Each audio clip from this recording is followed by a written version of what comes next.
गोसे खुर्द धरण उजव्या कालवाचे पाणी उन्हाळी धान पिकाकरता द्या या मागणीला घेऊन शेतकरी महिला संघर्ष समितीच्या वतीने ब्रह्मपुरी सायगाटा कार्यकारी अभियंता उजव्या कालवा समोर हा 15 डिसेंबर पासून आमरण उपोषण सुरू आहे।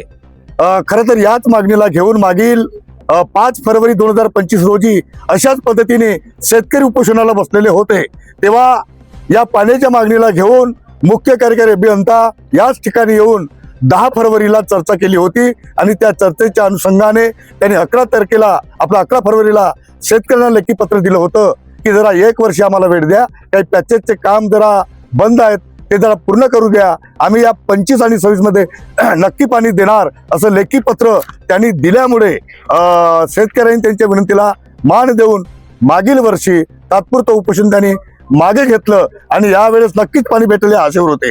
गेल्या 3 महिन्यापासून या ब्रह्मपुरी तालुक्यातील नागबीड तालुक्यातील ज्या 56 पाणी वाटप संस्था आहेत त्या संस्थेच्या वतीनं शेतकऱ्यांच्या वतीनं वारंवार या गोसे खुर्दीच्या उजव्या कालव्याच्या कामाला गती द्या, लवकर जरा काम करा, यावर्षी पाण्याची आम्हाला नितांत गरज आहे या बाबतीतला पाठपुरावा सातत्याने सुरू होता। मागील महिन्यामध्ये 10 तारखेला हजारो शेतकरी येऊन इथे या कार्यालयाला धडक दिली होती। त्यावेळेस सुद्धा जे मुख्य अभियंता आहेत नागपूरचे गवडी साहेब त्यांच्याशी सुद्धा चर्चा झालेली होती। त्यांनी 20 नोव्हेंबरला नागपूर इथे आम्ही बैठक घेतो आणि नक्कीच यावर्षी पाणी सोडतो असं आम्हाला आश्वासित केलं होतं।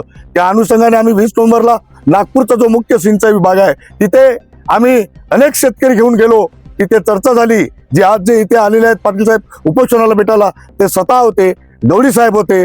आम्ही शेतकऱ्यांनी सांगितलं की यावेळेस अवकाळी पाऊस आला, पूर परिस्थिती झाली, त्याच्यामुळे अनेक शेतकऱ्यांचे जे धान पीक आहेत पूर्णतः नष्ट झाले आहेत, शेतकरी हा नागावला आहे, उद्ध्वस्त झालेला आहे, जो काही पीक थोडाफार आला त्याला सुद्धा भाव नाही आहे, त्यामुळे यावेळेस पाणी मिळणं हे नित्यंत गरजेचं आहे हे आम्ही त्यांना समजावून सांगितलं।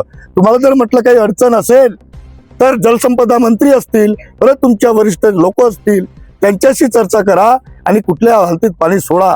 ते म्हणाले आम्ही 20 नोव्हेंबरला सायंकाळपर्यंत नक्की आम्ही निर्णय घेतो, तुम्ही जरा थांबा। आम्ही 6, 7, 8 वाजतापर्यंत नागपूरच्या सिंचाई विभागामध्ये थांबितलो।